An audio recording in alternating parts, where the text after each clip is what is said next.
Um livro bíblico que vai desafiar o que você pensa sobre heróis. Esqueça os personagens perfeitos. É um livro que vai transcorrer em um momento de caos, traições e líderes improváveis. Então, em meio a um povo que se perdeu completamente e mesmo assim encontrou redenção. Estou me referindo ao livro de Juízes, o livro que dá sequência ao nosso projeto Lendo a Bíblia. Se você perdeu os vídeos anteriores, o link vai estar na playlist e na descrição aqui embaixo. Vai aparecer também aqui num cardzinho, tá? Se essa é a sua primeira vez por aqui, inscreva-se no canal, ative o sininho das notificações para não perder nenhum conteúdo e compartilhe esse vídeo com seus amigos e com seus inimigos também, porque o importante é compartilhar. A Bíblia, ela não vai entregar o nome do autor de Juízes, assim como faz em vários outros livros, mas a tradição judaica e muitos estudiosos apontam para o profeta Samuel, que é uma figura crucial que viveu bem no final desse turbulento período. No entanto, o livro ele tem um olhar de depois que tudo aconteceu. Então, alguns pesquisadores eles acreditam que pode ter sido compilado ou editado por diversas mãos ao longo do tempo. O livro de Juízes ele é um dos pilares históricos do Antigo Testamento. Ele narra um período incrivelmente turbulento e, sejamos honestos, um tanto repetitivo, que se estende da morte de Josué até a chegada dos primeiros reis de Israel. Então, se você não está ligando o nome à pessoa, Josué foi o cara que introduziu esse povo na Terra Prometida. Então, dá uma olhadinha no vídeo anterior para saber um pouco mais sobre Josué. Então, depois da conquista da Terra Prometida, as tribos de Israel não terminaram o serviço, não expulsaram todos os povos cananeus.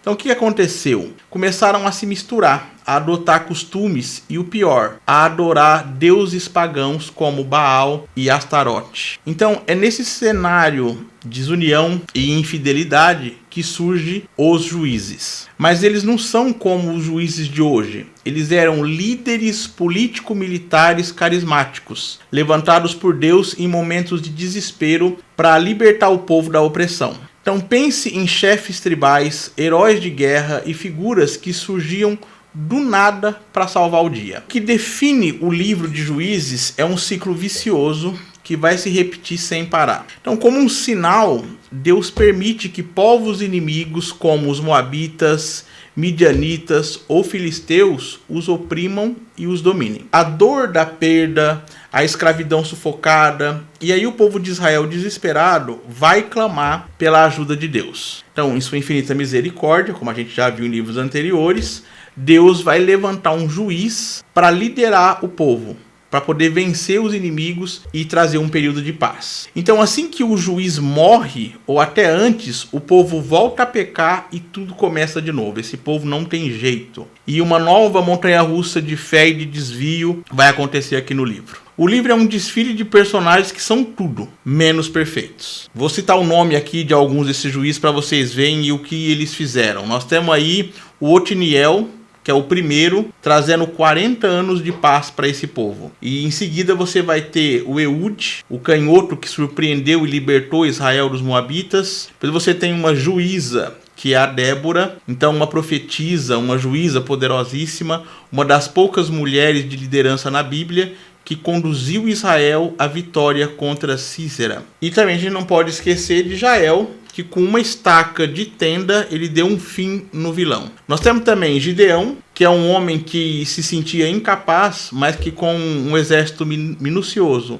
e com a ajuda de Deus ele derrotou os midianitas em uma estratégia de mestre com trombetas, cântaros e tochas. Mas, depois da vitória, ele cria um efode de ouro que leva o povo à idolatria. Tá vendo? Eles nunca são perfeitos. Sempre vão cometer alguns errinhos ali. E também tem Jefté, que é um guerreiro rejeitado que foi chamado para a liderança, mas que fez um voto trágico sacrificando sua própria filha. E claro, o mais famoso e controverso de todos, Sansão, com sua força sobrenatural, mas também com suas falhas de caráter, escolhas impulsivas e a traição de Dalila que o levou à cegueira e ao fim trágico, derrubando o templo e levando muitos inimigos com ele. Dentro do livro de Juízes, aqui é uma das histórias que eu achei mais incrível, né? A história de Sansão. O tema central de Juízes é a urgência de uma liderança fiel a Deus e a importância da fidelidade do povo à sua aliança. Então, as consequências da desobediência, elas são devastadoras, mas a fidelidade de Deus em resgatar seu povo, mesmo em meio a tanta infidelidade, é um raio de esperança. A frase que resume tudo e nos prepara para o que virá é a seguinte: naqueles dias não havia rei em Israel. Cada um fazia o que achava mais reto. Isso vai apontar para uma anarquia moral e espiritual total e a necessidade desesperada de um rei que pudesse guiar Israel de volta aos caminhos de Deus. Vamos ver aqui a tribo de Judá começando bem na conquista, mas outras tribos falhando em expulsar os cananeus, permitindo a mistura e a idolatria. É essa desobediência que irrita Deus e inicia todo o sofrimento. Nós temos o cântico de Débora e Baraque, celebrando a vitória divina, a derrota avassaladora de Midian e Gideão, mas o povo rapidamente voltando à idolatria após sua morte. E o caos gerado por Abimeleque, o filho de Gideão, que quis ser rei e matou 70 irmãos, apenas para encontrar um fim terrível pelas mãos de uma mulher. Israelitas, eles voltam a pecar e Deus os deixa sofrer nas mãos de filisteus e amonitas. Então eles clamam, Deus se angustia, mas diz que não os salvará mais. Mesmo assim, eles retiram os ídolos e servem a Deus, preparando-se para a guerra. Então é um livro que vai acontecer muita coisa e merece ser lido devagar para a gente poder compreender. São muitos acontecimentos, eu não vou dar todos aqui. E também nós não podemos esquecer o conflito sangrento entre Jefité e os homens de Efraim, resultando também a morte de 42 mil eframitas. Então, sem falar nos mistérios como Mica, que rouba a prata da mãe, ela usa para criar ídolos e ele monta um santuário particular com um levita como sacerdote. Tudo porque cada qual fazia o que bem lhe parecia.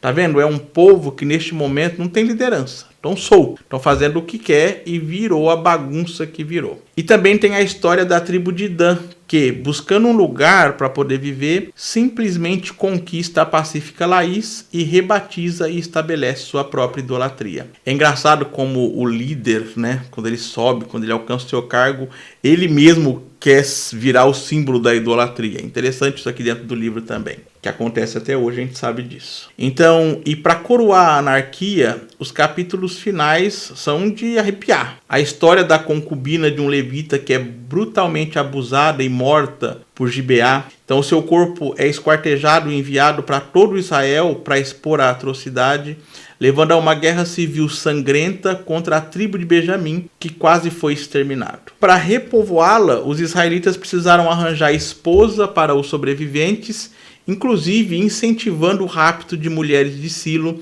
durante uma festa.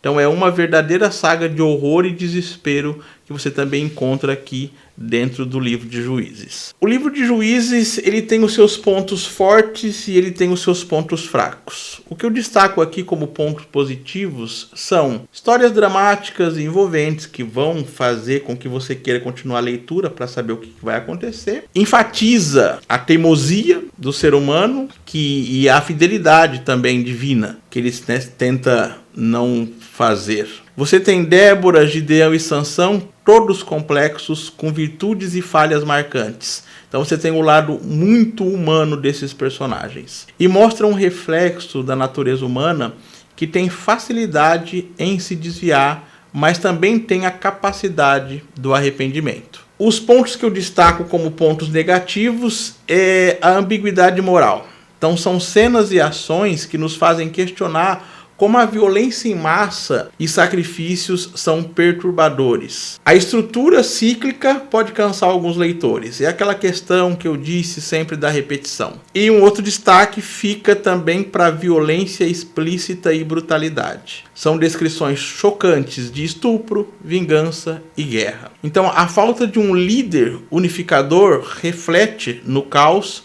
mas pode parecer menos heróico no sentido tradicional.